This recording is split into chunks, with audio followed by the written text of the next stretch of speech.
programa Outras Palavras, um oferecimento Sindiúte MG, Sindicato Único dos Trabalhadores em Educação de Minas Gerais. Olá! No programa de hoje você acompanha: a democratização dos meios de comunicação continua em debate nesta edição. Confira no Educação em Debate. O Atualidade traz informações sobre a 7ª Conferência Estadual de Educação, com destaque para as mesas de discussões. E no Momento CUT Minas vamos falar sobre o lançamento do livro Os Limites Constitucionais da Terceirização. Por que é tão importante a democratização dos meios de comunicação? Como será que os jovens encaram assuntos como política, educação, cidadania e participação popular? Acompanhe a entrevista da coordenadora-geral do Sindiúte, Beatriz Cerqueira, com a blogueira Conceição Oliveira, do blog Maria Fro. Educação em Debate. A conversa estava tão boa no último programa que continuamos com a nossa convidada, Conceição Oliveira, que é blogueira do blog Maria Fro, que é historiadora, educadora. No último programa, nós conversávamos sobre a democratização dos meios de comunicação. E agora, Conceição, vamos falar um pouco da juventude, desse desencanto que hoje existe no nosso jovem com a política, com a participação naquilo que é coletivo. Eu observo cada vez menos o jovem vem para os debates coletivos, filia ao seu sindicato, participa de ações coletivas. O que está acontecendo, na sua opinião? Eu acho que a gente está vendo uma crise institucional. Ela não é só mineira, não é só brasileira, ela é internacional. Mas ele está desencantado não é com qualquer política, ele está desencantado com a política institucional, essa política da representação partidária dos sindicatos. Eu acho que a gente está vivendo uma crise aí e precisa se refazer dessa crise, porque eu não consigo ver um campo de luta efetiva fora dos partidos, né, fora dessa instituição, a não ser quando a gente vai para períodos aí históricos de revolução, enfim, de quebra de ordem, de construção de uma nova ordem, ou então um outro lado pior, né, que a gente já viveu aí, de golpes e de silenciamento. Mas eu acho que, assim, o que a gente vê na juventude, ela tem até vontade, tem um movimento aí com vontade de participar, tal, mas ela precisa de uma mediação, né? A gente precisa, no mundo adulto, também entender que eles têm anseio, que eles têm sonhos, que eles têm pressa, muitas vezes, e que eles não têm, às vezes, memória, né? A gente estava falando de uma mídia concentrada, que ela não tem nenhum interesse de construir essa cidadania, essa noção de memória, essa noção do como é importante viver num país com estabilidade, num país que já passou por longo tempo de governos autoritários, né, que tem uma longa história de pouca cidadania. Nossa construção democrática ela é muito recente e ela é muito jovem. Então, assim, tudo isso e a criminalização que a gente vê também nessa mídia da política faz com que aquele mais jovem ache que todo e qualquer político não presta, toda e qualquer organização não presta. Então, assim, a primeira tendência é negar. Mas esse grupo está aí em disputa. A gente precisa entender que ele também é um sujeito político, que de alguma maneira ele faz, seja nos coletivos, seja de modo cultural, você tem muito isso acontecendo nas periferias das grandes cidades, né? Tem demandas que são muito comuns, né? A mobilidade urbana, a falta de espaço público para exercer essa coisa dinâmica e cheia de energia da juventude. A gente também não tem no mundo capitalizado, onde os espaços são cada vez mais privatizados. Então, tudo isso é espaço de luta dessa juventude. Ela tem pautas próprias, a gente também precisa entender isso e ouvi-los. Hoje, eu acho que, por exemplo, agora, recentemente, o decreto da presidenta Dilma de participação social tem um pouco a ver com isso, de ouvir um pouco mais isso, de ouvir um pouco mais junho, né, de ampliar esses canais de participação. Mas outras instituições estão tentando fazer isso. Eu acho que eles só querem dá a cara também deles para a política, né? O desencanto é com essa política meio velha enferrujada que a gente precisa também dar uma sacudida. Todo mundo está desencantado com essa política, não é só a juventude. E qual que é o papel do professor com essa juventude numa sociedade cada vez mais consumista? Eu acho que é fundamental. Eu acho que ser educador é um desafio completo, perene, eterno, né? Porque a gente forma gerações futuras. O que a gente vai ter no futuro na sociedade, boa parte disso passou na mão do professor.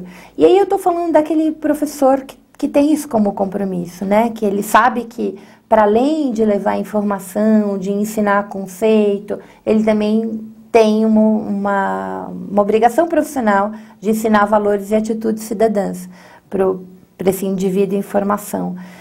E o professor ele precisa pegar, por mais que tenha problemas, né, a categoria, por mais que alguns governos depauperizem essa categoria, superexplorem, etc. e tal, quem está no campo da educação não pode abrir mão da formação, né? Então, esse professor precisa saber que ele é parte, né, de uma sociedade formadora. Óbvio, nem todo professor, toda a formação da sociedade não está na mão só do professor, se forma de diferentes formas. A gente cria sujeitos machistas ou homofóbicos também dentro de casa, também pela televisão, né? O professor não pode também receber toda a dor do mundo, mas aquilo que ele tem de compromisso, ele não pode abrir mão, né? Ele é um sujeito que tem condições de, primeiro, porque ele está num campo da autoridade, num lugar da autoridade, ele está num lugar do campo de afeto, na relação que ele estabelece com aquele grupo que ele segue durante tanto tempo, durante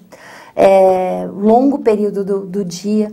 Então, ele é um sujeito importante. Se ele tem legitimidade, se ele tem compromisso, ele é transformador nisso, para criar um cidadão e um sujeito mais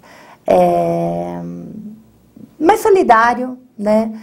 Mais preocupado com valores humanistas e menos preocupado em ir para o shopping e usar a marca XYZ e achar que ele é melhor ou pior que alguém porque ele tem ou deixou de ter alguma coisa, né, que se possa comprar. A formação, o ser estar no mundo, ele é uma construção e muito própria. Você não compra em nenhum lugar, não tem onde vender isso. Ser um bom cidadão não está à venda. Para finalizarmos, Conceição, como é ser blogueira, progressista, feminista, nessa conjuntura aí de tantas disputas que nós vivemos? Eu acho que é quase uma necessidade para mim, né? Exercer o direito da liberdade de expressão, para mim é um valor, assim, quase como respirar, né? Eu vejo todos os dias coisas que desdizem, brigam com o fato, né, nas TVs, nos jornais, assim, o pouco jornalismo que existe. E eu vejo melhorias expressivas nesse país e não consigo ver a cobertura e ficar alheia a isso. E mais, eu acho que como educador você também tem um trabalho de formação quando você escreve, quando você se posiciona na rede, com as escolhas que você faz, com aquilo que você abraça ou com aquilo que você rejeita. Eu tenho um monte de jovens na minha rede. É engraçado, a minha rede não é uma rede de velharia, não. Ela tem bastante meninos da universidade, tem meninos da idade da minha filha. É engraçado, às vezes alguns dos meus textos é lido, algum professor leva, enfim. E aí, quando eles descobrem que a Marina é minha filha, falam assim, você é filha da Maria Fro, é engraçado. Ela tem um pouco de orgulho, assim, da mãe blogueira, né, que às vezes dialoga mais próximo com os amigos que ela mesma, que é mais tímida.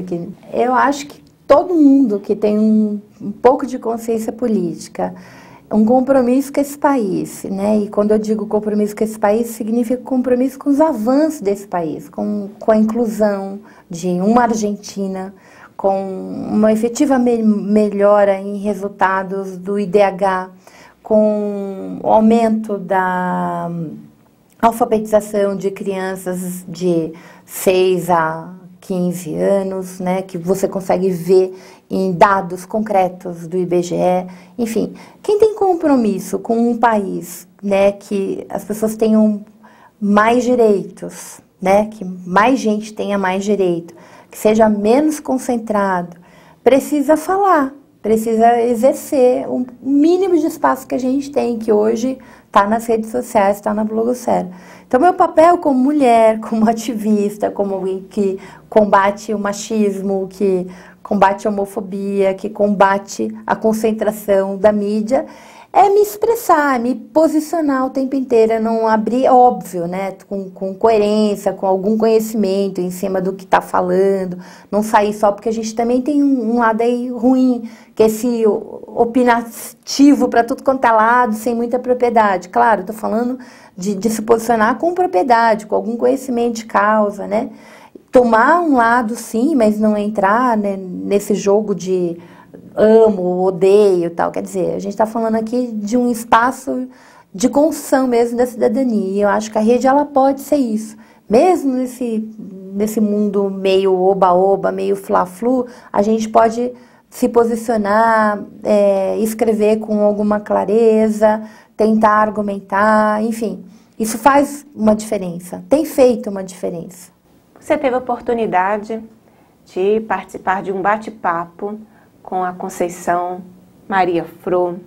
Agradeço muito a oportunidade. Obrigada dessa conversa. Pelo convite. Discutimos questões importantes, como a questão da democratização dos meios de comunicação e do nosso papel enquanto educadores, como a juventude. Como você disse, né, a juventude é aquilo que a sociedade vai formá-la. Então, nós também somos responsáveis por essa sociedade e por essa juventude. Muito obrigada pela sua presença e a sua participação. Muito obrigada. De Brasília, as notícias da CNTE. Momento CNTE. O calendário de lutas da CNTE para o segundo semestre envolve a regulamentação dos principais pontos aprovados no Plano Nacional de Educação, além das eleições gerais. Em destaque estão as diretrizes nacionais para a carreira dos profissionais da educação, Meta 18, e a regulamentação do Sistema Nacional de Educação, das verbas dos royalties de petróleo para a educação pública e do custo aluno qualidade. O custo aluno qualidade foi uma grande vitória que nós obtivemos no PNE. Ele coloca a questão do financiamento da educação num patamar mais elevado, né?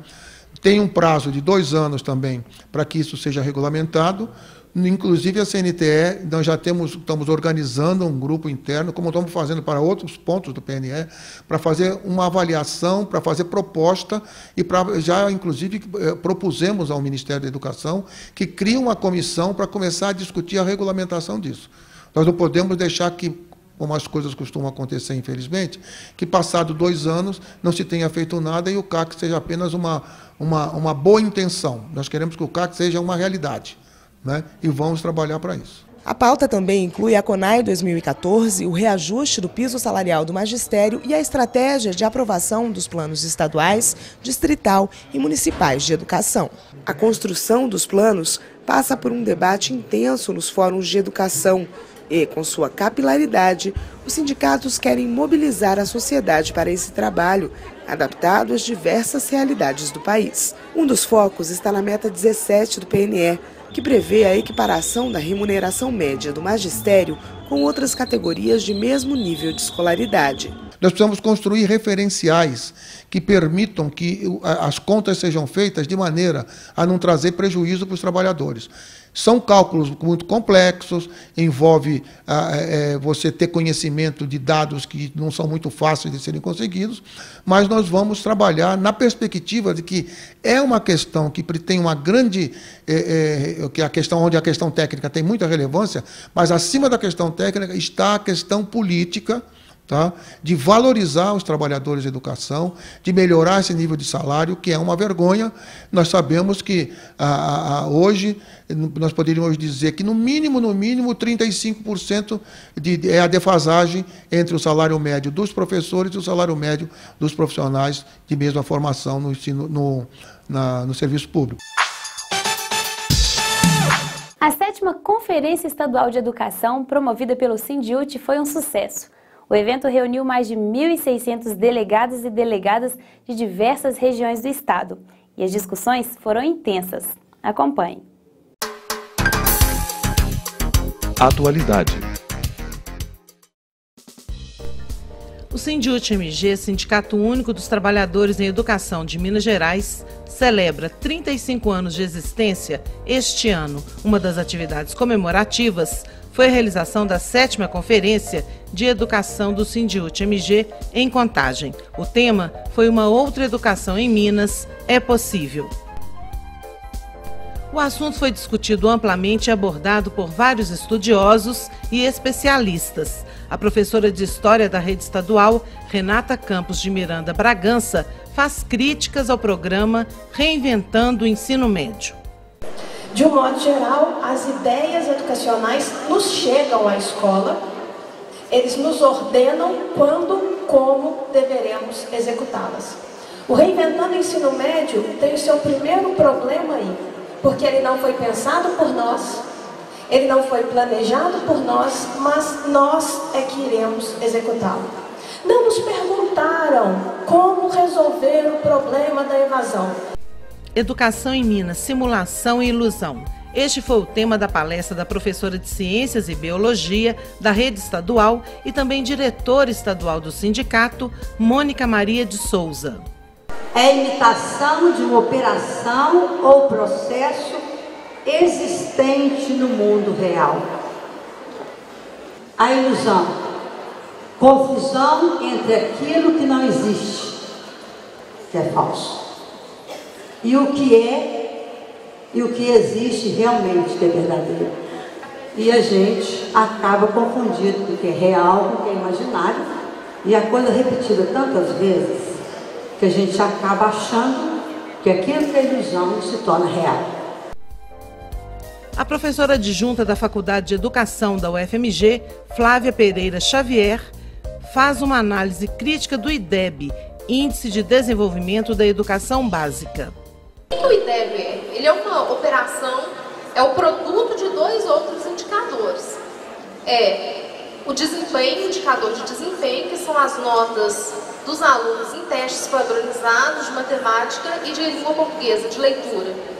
E o rendimento desses alunos, que é medido a partir de uma operação da taxa de aprovação desses alunos, que isso é obtido pelo censo escolar. É que todo indicador é importante que ele seja contextualizado. Há situações adversas, há escolas que vão ter mais dificuldades e outras menos. A economista Liliane Rezende, coordenadora do DIEESE, subseção SINDIUT-MG, aborda o tema Na Trajetória da Qualidade Total para a Qualidade Social da Educação, Minas em Foco. Que não dá para falar, né, da concepção de qualidade ou do conceito de qualidade sem a gente refletir um pouco, né, gente, sobre a dimensão histórica dessa concepção, né? A gente sabe que a luta pela educação no Brasil, ela vem antes, durante, depois de Paulo Freire, do MOB, do Movimento pela Educação Brasileira, Movimento da Educação Popular, né? Nos anos 60, foi um intenso debate no Brasil e no mundo todo, e existiu concepção do que é qualidade da educação. E a pesquisadora do Centro de Apoio da Educação à Distância da UFMG, professora da Rede Pública, doutora em Educação pelo UFMG, Jussara Bueno de Queiroz Pasqualino, aborda os desafios dos educadores. E nós, professores, somos os agentes, os promotores desse lugar, de fazer com que não ficamos nem na informação e nem tampouco no conhecimento, mas que a gente possa ter um lugar de reflexão e um lugar de mudança. O sindicato é cada um que está aqui hoje. E para isso, precisa também de uma união. Essa representação que nós temos hoje nessa direção, ela é transitória. Mas a construção que se faz no sindicato de uma formação permanente, ela tem que ser construída por cada um que está aqui. Então, não só nesses momentos de conferência, mas que possa acontecer nas várias cidades mineiras reflexões sobre o papel da docência e tentar minimizar essas situações de violência que nós estamos vivendo. Eu preciso acreditar que ser professor, o meu ideal de escolha, ele pode ser valorizado a cada dia e que a violência seja cada vez menor. porque eu trabalho acreditando no trabalho de equipe e dedicação. Muito obrigada. Tire sua dúvida com o Departamento Jurídico. Tira dúvidas.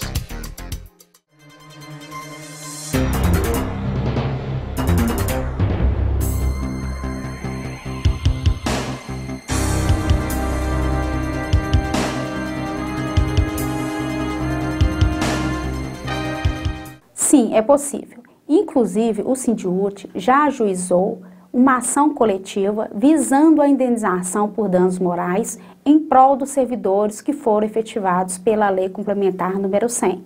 Entretanto, caso o servidor deseje, ele pode ajuizar a ação de forma individual. Os documentos para a ação estão elencados no site do Sindiúti, www.sindiutimg.org.br. Foi lançado no auditório da Central Única dos Trabalhadores em Belo Horizonte o livro Os Limites Constitucionais da Terceirização. Este assunto você acompanha no Momento CUT Minas. Momento CUT Minas. Sindicalistas, trabalhadores e profissionais do direito estiveram reunidos recentemente na CUT Minas para o lançamento desse livro, Os Limites Constitucionais da Terceirização, de Gabriela Neves Delgado e Helder Santos Amorim. Segundo os entendidos do assunto, a terceirização é um mecanismo que tem prejudicado muito a classe trabalhadora, principalmente através da precarização do trabalho.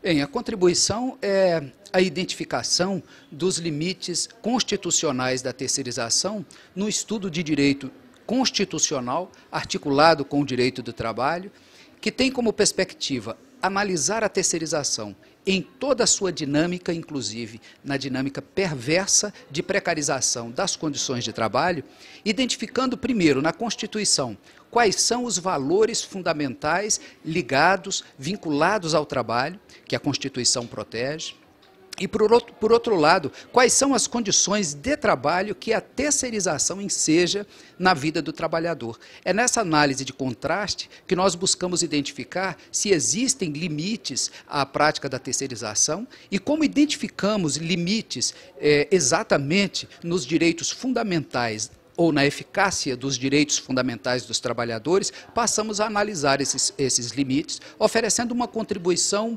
digamos, jurídica, no sentido de contribuir para a reflexão da questão que se encontra atualmente no Supremo Tribunal Federal. As empresas tentam se utilizar da flexibilidade conceitual da súmula 331 do TST, que estabelece a divisa nos conceitos de atividade fim e atividade meio. As empresas tentam utilizar essa divisa conceitual flexível para expandir cada vez mais a terceirização para os espaços centrais da atividade empresarial, que são considerados os espaços da atividade fim. No entanto, o Poder Judiciário tem estado presente nas discussões sobre esses limites, principalmente nas ações civis públicas ajuizadas pelo Ministério Público do Trabalho e pelos sindicatos, com a finalidade de coibir essa prática no espaço central da atividade empresarial.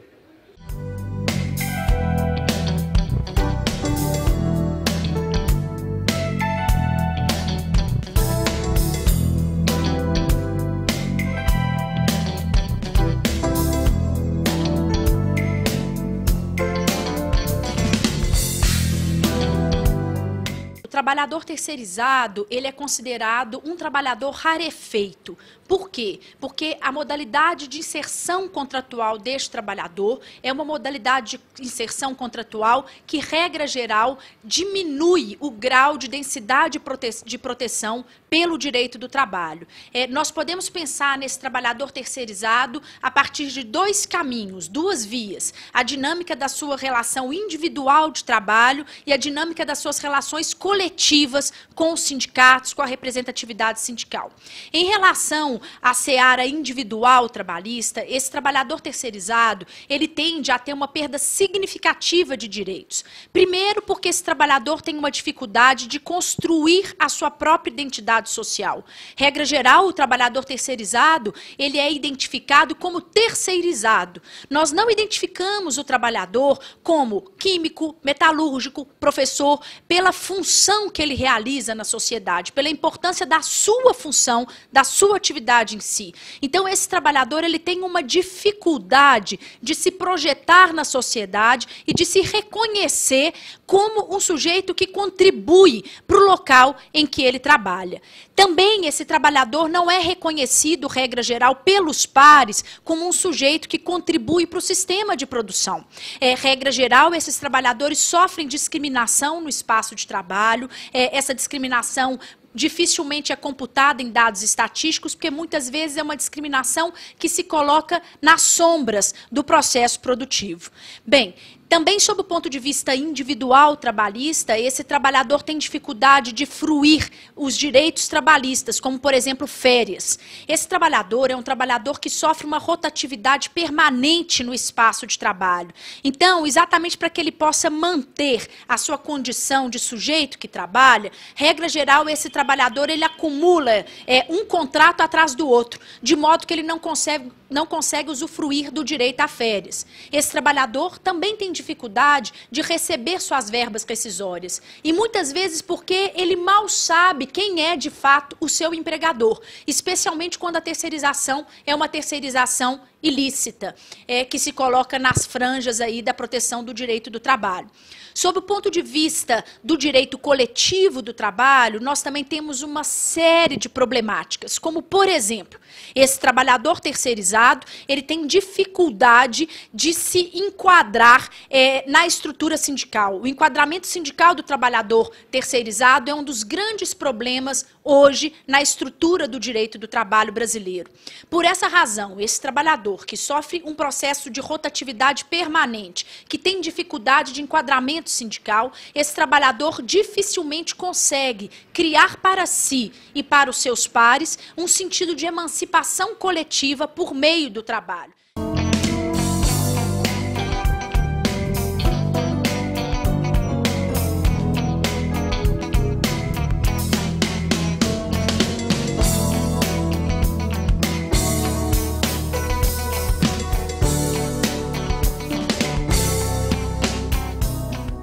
Nós dedicamos o ano de 2013 para impedir que o projeto de lei 4330 fosse votado no Congresso Nacional. Era um projeto que precarizaria ainda mais a vida dos terceirizados e ia trazer a nossa juventude para um mercado de trabalho completamente precarizado, sem direitos. A nossa juventude morre nas empresas terceirizadas. Nesse momento, essa luta está no STF.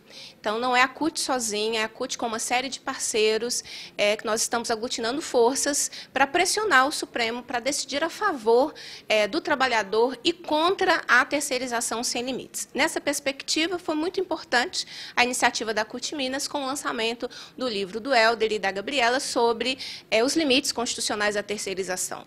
É necessário que o Supremo aborde a questão na perspectiva do direito social, do trabalhador, e não como as empresas hoje pressionam.